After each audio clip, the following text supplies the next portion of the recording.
కష్టాలు చెప్పిరావు. అలా వచ్చిన వాటిని ఎదుర్కోవాలంటే కొంచెం ధైర్యం ఉండాలి. కొంచెం ప్రస్తుత పరిస్థితుల్లో అయితే ఆర్థికంగా కూడా బ్యాకప్ ఉండాలి. ఒక పర్సన్ సినిమా ఇండస్ట్రీలో డ్యాన్సర్గా వర్క్ చేస్తున్నాడు. అయితే ఆయనకి రీసెంట్గా కిడ్నీస్లో స్టోన్స్ వచ్చాయని చెప్పేసి ఆపరేషన్ చేసుకున్నాడు.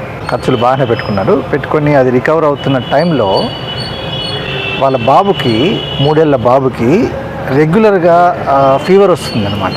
ఫీవర్ వస్తుంది ఏంటి అని చెక్ చేస్తే బ్లడ్ క్యాన్సర్ వచ్చిందని తెలిసింది. అన్ని కష్టాలలో పాపం అతనున్న డబ్బులన్నీ అతన్ని కిడ్నీ ట్రీట్మెంట్కే పెట్టుకున్నాడు. సో వాళ్ళ బాబుకి ఎలా అని చూసి చాలా ఇబ్బందులో ఉన్నాడు. సో అతని కోసం కొంచెం హెల్ప్ చేద్దాం అనిపించింది.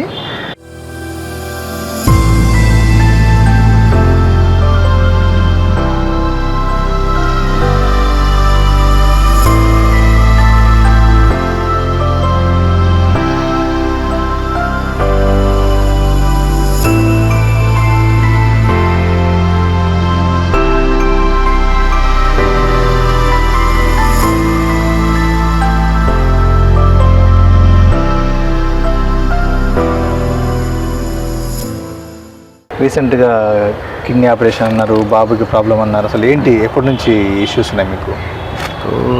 నాకు తెలియదు యాక్చువల్లీ కిడ్నీ స్టోన్ వచ్చిందని. ఎప్పటి నుంచో ఒక 2-3 ఇయర్స్ నుంచి బాగా స్టమక్ పెయిన్ వస్తుండే ఇక్కడ. సో నేను అది డ్యాన్స్ చేస్తే వస్తుంది, ఫుడ్ టైంకి తినకుంటే వస్తుందని అనుకున్నా. సో తర్వాత బాగా పెయిన్ వస్తే ఇక హాస్పిటల్కి వెళ్ళిన. స్కానింగ్ అవన్నీ తీసిన తర్వాత 18 mm స్టోన్ ఉంది అని చెప్పారు. పెద్దదే 18 mm అంటే. సో ఇక అన్ని రోజులు వెయిట్ చేసినా కాబట్టి అంత పెద్దదంటే తెలిసింది. సో అప్పుడప్పుడు పెయిన్ వస్తుండే, నేను లైట్ తీసుకున్నా, అదే డాన్స్ చేస్తూనే వస్తుందని. ఓకే. సో ఇక హాస్పిటల్ పోయినాక అక్కడ ట్రీట్మెంట్ బాగా చేశారు. ఆపరేషన్ అయింది, స్టంట్ వేసారు. సో మంచిగా అయింది. ఇంకా స్టంట్ తీయలేదు, ఇంకా స్టంట్ వేసిరు అంతే. ఇంకా ఇక బెడ్ రెస్ట్ తీసుకోవాలి. సో సడన్లీ బాబుకి ఫీవర్ వచ్చిందంటే నేను ఇక్కడ హాస్పిటల్ ఉన్నా కదా, నువ్వు హాస్పిటల్ తీసుకెళ్ళని మా వైఫ్కి చెప్పిన. సో బయట ఆర్ఎంపీ డాక్టర్ హాస్పిటల్ తీసుకెళ్తే ఇంజక్షన్ వేస్తే సో 1 day తగ్గింది. మళ్ళీ నెక్స్ట్ డే వచ్చింది మళ్ళీ ఫీవర్. అట్లా ఒక 1 week తగ్గింది, అట్లా వస్తుంది. సో 1 month నుంచి ఇట్లా ఫీవర్ వస్తుంది. అంతకుముందు 2-3 months నుంచి ఫీవర్ వస్తుంది, తగ్గుతుంది. సో మేము ఫీవరే కదా అనుకున్నాము. ఆ తర్వాత అట్లే అనుకో నేను కూడా హాస్పిటల్ పంపించిన. మళ్ళీ అపోలో హాస్పిటల్ అయినాక అడ్మిట్ కావమన్నారు. సో నేను ఇక్కడ ఉన్నా కదా, ఈ హాస్పిటల్ ఉన్నా కదా, అడ్మిట్ కావాలంటే ఎట్లా, సరే నేను వచ్చేస్తా, మళ్ళీ వేరే పెద్ద హాస్పిటల్లో చూపిద్దాంలే అనేసి మా వైఫ్కి చెప్పిన. సో అక్కడి నుంచి మళ్ళీ కాల్ వచ్చింది మా వైఫ్ నుంచి, చాలా ఫీవర్ వచ్చింది, చాలా డల్గా ఉన్నాడు, నాకు ఎందుకో డౌట్గా ఉంది అని అంటే అపోలో హాస్పిటల్లో జాయిన్ చేయించినాం. అపోలో హాస్పిటల్లో 10 days ఉన్నాం. ఓకే. 10 days ఉన్నాము, అన్ని టెస్టులు చేశారు. సో 10 days తర్వాత ఫైనల్లీ సిమ్టమ్స్ ఉన్నాయి. సో బోన్ మేరో టెస్ట్ చేయాలి, ఇంత ఒక 50,000-60,000 అవుతుంది బోన్ మేరో టెస్ట్ చేయాలి, ఇంకా చాలా ప్రాసెస్ ఉందని చెప్పారు. అప్పటికే 60,000 56,000 అయింది అప్పటికే. సో అంత అమౌంట్ లేవు మా దగ్గర. అప్పటికి నేను హాస్పిటల్నే ఉన్నా. ఓకే. ఇంకా నువ్వు డిశ్చార్జ్ అవ్వలే? ఇంకా అవ్వలే. ఓకే. సో అప్పుడు చాలా సీరియస్గా ఉంది అని అంటే ఇంక అప్పుడు నేను ఇంకా వచ్చేసిన. ఇక్కడ ఎంఎన్జీ హాస్పిటల్లో ఇంకా చాలా మంది చెప్పారు ఇక్కడ బాగా చూసుకుంటారు పిల్లలకి అని అంటే అందరూ ఫ్రీగా ఉంటుంది. సో ఈ హాస్పిటల్కి వచ్చేసి రాగానే ఇమ్మీడియట్లీ పికప్ చేసుకొని ఇమ్మీడియట్లీ ఒక 10 minutesలో ఐసీకి తీసుకెళ్ళినారు బాబుని. ఓకే. ఐసీకి తీసుకెళ్ళి సార్ ఉన్నారు, డాక్టర్ సార్, అన్నీ రాసి బోన్ మేరో టెస్ట్ చేస్తే బోన్ మేరో టెస్ట్లో బ్లడ్ క్యాన్సర్ ఉంది, ల్యూకేమియా ఏదో అని చెప్పారు.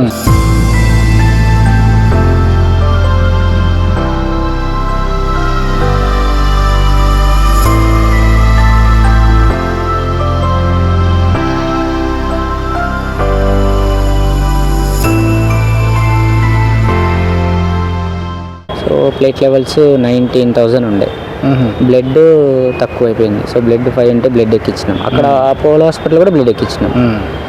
సో ఇక కొంచెం ట్రీట్మెంట్ అయిన తర్వాత ప్లేట్ లెవెల్స్ కొంచెం పెరిగినాయి. సో ఫుడ్ కూడా బాగా పెట్టాలి, ఫుడ్ మంచిగా పెట్టాలి పిల్లలకి. ఓకే. అంటే ఫుడ్ బాగా ఇంటికాంచి వండిపించుకుంటూ తీసుకొచ్చుకుంటూ తిరుగుతూ ఇక ఇట్లా ఒక 1.5 month నుంచి 2 months నుంచి ఇంకా ఇదే స్ట్రగుల్స్. ఇంకా 1 month నుంచి ఇక్కడే హాస్పిటల్ పడుకున్నాయి. వైఫ్ ఏం చేస్తారు? నేను ఇంట్లోనే హౌస్ వైఫ్. మీరు ఒకరు ఇప్పుడు ఏదైనా వర్క్ చేస్తే ఏం లేదు వచ్చిన వర్క్ డబ్బులతో చేస్తేనే అది కూడా క్లాసెస్ అంటే నేను డాన్స్ నేర్పిస్తాను నేను. ఓకే. సో స్టూడియో ఉండే, లాక్డౌన్లో స్టూడియో కూడా పోయింది. ఓకే. సో ఇప్పుడు హోమ్ క్లాసెస్, ఇంకా స్టూడియో వేరే స్టూడియో ఫ్రెండ్స్ రెంట్ తీసుకొని క్లాసెస్ చెప్పడం. ఫైనాన్షియల్ పరిస్థితి ఏంటి? ఫైనాన్షియల్గా ఇప్పుడు 2 months నుంచి ఇప్పుడు హాస్పిటల్నే పడుకున్నా, ఇప్పుడు హాస్పిటల్నే ఉన్నాను, ఇంకా వేరే లోకం లేదు. ఇంకా లైఫ్ అంతా రోజు మార్నింగ్ లేసి క్లాసెస్, మళ్ళీ ఇంటికి రావడం, పిల్లల్ని చూసుకోవడం, క్లాసెస్ ఇదే ఉండే. ఇప్పుడు క్లాస్ నడుస్తుందా? క్లాసులు ఇప్పుడు ఏం లేవు. సో 2 months నుంచి ఇక్కడే ఉన్నాం, ఇంకా క్లాసెస్ మొత్తం లైఫ్ యూటర్న్ జరిగింది ఇంకా. సో ఇక 2-3 days ట్రీట్మెంట్ జరగగానే ఇంకా అందరినీ పక్కన పిల్లలు, చిన్న చిన్న పిల్లలు ఉన్నారు, చాలామంది ఉన్నారు, చిన్న చిన్న పిల్లలు సీరియస్గా ఉంది, చిన్న చిన్న పిల్లలు చనిపోతున్నారు. వాళ్ళని చూసి ఇంకా భయమై చాలా టెన్షన్ అయింది. బాబుకి ఇట్లా కావడం ఏందనేసి అసలు మైండ్ పని చేయలేదు, ఎవరిని హెల్ప్ అడగలేదు. చాలామంది క్లాస్ చెప్పినా బట్ ఎవరు, మనం ఏం చెప్పుకుంటాం వాళ్ళకి కాల్ చేసి. అవును, ఫస్ట్ బాబుని చూసుకోవాలి. నాకు ఆ థాట్ రాదు ఫస్ట్, ఎవరైనా హెల్ప్ చేయని అడగాలి. ఎవరు కాల్ చేయడానికి కూడా, మొబైల్ తీయడానికి కూడా అంత థాట్ లేదు. ఓకే. ట్రీట్మెంట్ జరుగుతుంది, బాగా చూసుకోవాలి, అదే ఫోకస్ అందా. 2 months హాస్పిటల్లో పడుకోవడం, గ్లూకోజ్ ఎక్కుతుంటే అంకలు చూడడం, నిల్చోవడం, అంతే. ఇంకా అది పడుకోవడం కూడా లేదు. ట్రీట్మెంట్ బాగా చేస్తున్నారు. అసలు టీం అయితే అసలు చాలా చాలా అంటే చాలా మంచి వాళ్ళు అందరూ. అంటే ఒక బిడ్డలాగా చూసుకుంటున్నారు అందరిని, పిల్లల్ని. నా ఒక్క బాబునని కాదు, నేను చూస్తున్నా కాబట్టి చెప్తున్నా. అసలు చిన్న బాబు, అసలు నరాలు దొరకట్లేవు ఈ చేతులకి, ఈ చేయికి, కాళ్ళకి అన్నీ నూడిల్స్ ఇంజక్షన్ గుచ్చి ఆ ఏడుపు చూడలేకపోతున్నా. చిన్న బాబు, 3 years బాబు.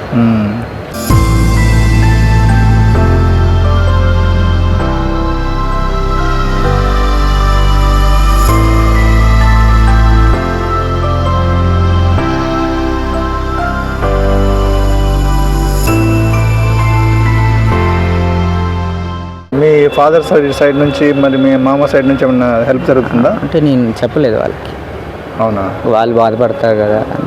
ఓకే. మరి ఇలాంటి టైంలో చెప్పుకోవాలి కదా, బాధపడ్డా పర్లేదు కానీ హెల్ప్ చేస్తారు కదా పెద్దవాళ్ళు ఉంటే. అంటే మా నాన్న చనిపోయారు, మా నాన్నగారు లేరు. ఓకే. సో మా అమ్మ ఇంటికాడనే ఉంటుంది. మా అమ్మ, మేమంతా ఉన్నోళ్ళేం కాదు. సో వాళ్ళని ఫోన్ చేస్తే ఏం హెల్ప్ చేస్తారు. ఎక్కడ మీది బేసిక్గా? నల్గొండ డిస్టిక్, సూర్యాపేట దగ్గర కేతపల్లి మండలం, కేతపల్లి గ్రామం, నల్గొండ డిస్టిక్. 2 months నుంచి అన్నావు కదా, మరి ఏంటి పరిస్థితి ఫైనాన్షియల్గా? ఏంటి, ఎంత ఖర్చు అయింది, ఇప్పుడు ఇంకెంత ఖర్చు అయ్యేది ఉంది, ఏమైనా ఐడియా ఉందా? నాకైతే ఒక 30,000 ఖర్చు వచ్చింది. బాబుకి అయితే ఒక 56,000 ఖర్చు వచ్చింది. అంటే ఇక మాకు ఉన్నంత వరకు అంతవరకు ఖర్చు అయిపోయింది. మనీ లేకుండే, ఇప్పుడు బ్లడ్ తక్కువ, బ్లడ్ లేకుంటే బయట దొరకకుంటే బయట తెచ్చుకోవాల్సి వస్తుంది. బయట ఆర్డీపీ అని ఇంకా చాలా, ఒక 10,000 ఉంటుంది, 5,000 ఉంటుంది. మళ్ళీ ప్లేట్లెస్ తక్కువైనప్పుడు మళ్ళీ వెళ్తుండాలి, తెచ్చుకోవాలి. సో టైంకి దొరికితే ఓకే, ఫ్రీగా. టైంకి దొరకకుంటే డబ్బులు పెట్టి తెచ్చుకోవాల్సి వస్తుంది. ఇప్పుడు ఏదన్నా సడన్లీ మళ్ళీ ఇప్పుడు ట్రీట్మెంట్ జరుగుతుంది, సడన్లీ రేపు టెస్ట్ జరుగుతుంది. రేపు టెస్ట్ అయిపోయిన తర్వాత బ్లడ్ తక్కువైందని మళ్ళీ ప్లేట్ లెవెల్స్ తక్కువైనంటే ఇమీడియట్లీ పోవాలంటే ఇప్పుడు ఇమీడియట్లీ డబ్బులు లేవు. 2 months నుంచి హాస్పిటల్లో పడుకున్నా. ఎవరికి కాల్ చేసి డబ్బులు అడగలేదు, ఫ్రెండ్స్ని కానీ, తెలిసిన వాళ్ళు కానీ, ఫ్యామిలీని కానీ ఎవరిని అడగలేదు. సో నేను చేసిన వర్క్ చేసిన డబ్బులు, ఇంకా మా వైఫ్ కొంచెం గోల్డ్ అది ఇది కొంచెం అమ్మేసి, ఇంకా నా బైక్ కూడా అమ్మేసిన నేను. బైక్ అమ్మేసి ఇక ప్రస్తుతానికి అంతవరకు చూసుకున్నా. ఇంకా నెక్స్ట్ ఫర్దర్గా ఏమన్నా వస్తే ఇంకా అది చూసుకోవాలి. ఇప్పుడు బాబు పరిస్థితి ఎలా ఉంది, ఇంకెంత అవసరం అయ్యే అవకాశం ఉంది? అంటే ట్రీట్మెంట్ అయితే జరుగుతూనే ఉండాలి కంటిన్యూ. 6 months ట్రీట్మెంట్ కంటిన్యూ జరుగుతుండాలి. మళ్ళీ ఇక్కడ హాస్పిటల్ ఉండాలి అబ్బాయి. సో మళ్ళీ బోన్ మేర టెస్ట్ చేస్తారు, అప్పుడు పాజిటివ్ వస్తే మళ్ళీ కంటిన్యూ వర్క్, మళ్ళీ కంటిన్యూ ట్రీట్మెంట్. నెగిటివ్ వచ్చిందంటే కొన్ని మందులు, సో అప్పుడు డిశ్చార్జ్ చేసి ఇంటికి పంపిస్తారు. కొన్ని మందులు వాడుతుండాలి. సో నెగిటివ్ వస్తే దానికి ఒక 2-3 months మందులు వాడితే ఓకే అన్నారు. సో ప్రస్తుతానికి అయితే ట్రీట్మెంట్ జరుగుతుంది. ఇంకా రేపు మళ్ళీ టెస్ట్ ఉంది. రేపు టెస్ట్లో ఒకవేళ మళ్ళీ బ్లడ్ తక్కువైందంటే బ్లడ్ తెచ్చుకోవాలి.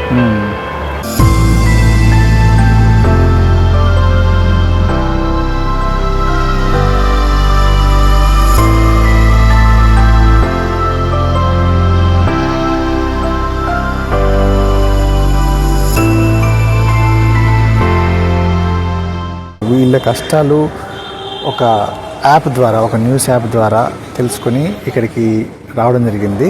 ఈ విషయం తెలిసి హెల్ప్ చేద్దామని పెద్ద మనసుతో వచ్చారు. శ్రీమాత ట్రస్ట్ తరఫు నుంచి ప్రవీణ్ గారు, తర్వాత చంద్రశేఖర్ గారు. సో వీళ్ళ తరఫున రవీందర్ ఫ్యామిలీకి, వాళ్ళకి ఇప్పుడు ఉన్న కష్టాలకి మొత్తం నెరవేరకపోయినా కూడా ఖచ్చితంగా ఎంతో కొంత హెల్ప్ అయ్యే విధంగా ఉంటుందని అనుకుంటున్నాము. వాళ్ళకి వీళ్ళు చేస్తున్న ఒక చిరు సహాయం.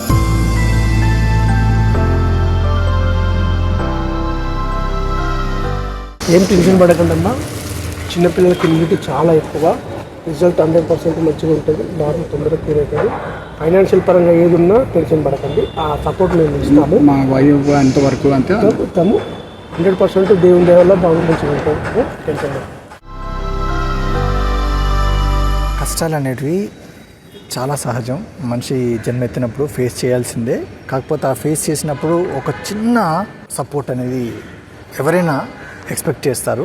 ప్రస్తుతం శ్రీమాత ట్రస్ట్ నుంచి చాలామందికి ఇలాంటి సహాయాలు చేయడం జరుగుతుంది. ఇలాంటి సహాయాలు చేయాలనుకున్న వాళ్ళు కూడా మా ట్రస్ట్ తరఫున మేము చేస్తున్న సహాయానికి ₹1 మీరు సహాయం అందించేసి అవన్నీ కలిపి వాళ్ళకి అందించేలాగా చేయొచ్చు. ఈ సహాయంలో మీరు కూడా పాలు పంచుకోవాలనుకుంటే ట్రస్ట్ నెంబర్స్కి సంప్రదించండి. అండ్ మీరు ఎంత సహాయం చేయాలనుకున్నా కూడా నేరుగా వాళ్ళకి అందించే ఏర్పాట్లు కూడా తప్పకుండా చేస్తాం. నమస్తే.